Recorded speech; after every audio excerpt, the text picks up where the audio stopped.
having a multi-year capital plan affect apartment sales in our building?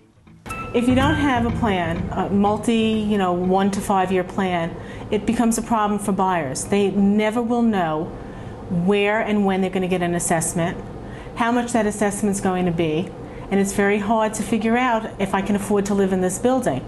So when they go in and they do their due diligence, if you don't know what's coming up, whether it's going to be a new roof, new boiler, new elevators, how do you budget? So without that, you just can't budget. It's not fair to people coming into a building not knowing where they're going to be in 3 years, in 5 years. Yes, I do think that's important for all co-ops and condos to have a capital plan. Doesn't have to be set in stone, but it has to be that there's some understanding of what needs to be done down the road, so that we're just not going from project to project to project, and more importantly, how it's going to be financed. And I think it's kind of a document that evolves. I think every year to 18 months it needs to be re-looked at because things obviously change. As far as whether I feel a reserve fund study is necessary, I find it keeps the board focused on the items at hand. It keeps them their attention to the main parts of the plant operation in the building, whether it be the boiler, the elevator, the roof, and any major areas of the building. Once it's put together, I think it does have to be given to the building.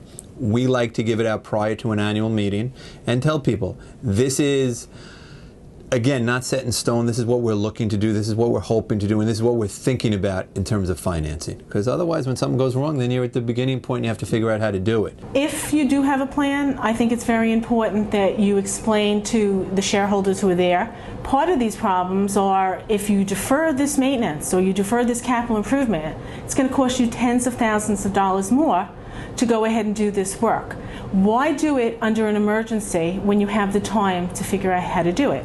So the report done by an engineer, a reserve fund study, not only gives you the basic cost for each item or approximate cost, but it also addresses the various operations or parts of the operating plant of your building, whether it be, again, roof, boiler, compactor, the lifespan of all these things. I find it to be a very useful tool for the boards. It's important for a board to show the purchasers that they know what's going on. If I'm buying into a building, or if someone comes to me for advice about buying into a building, you want to know that it's a group of people that have looked forward, have prepared for the future, and also have some idea how it's going to be paid for. So it is very, very important that there is a blueprint for going forward, and I think that buyers today, with money so tough to come by, want to know what's coming down the pike and how it's going to be funded. To not have it, I do think, is a kind of a red flag for buildings today, and could certainly affect purchasers.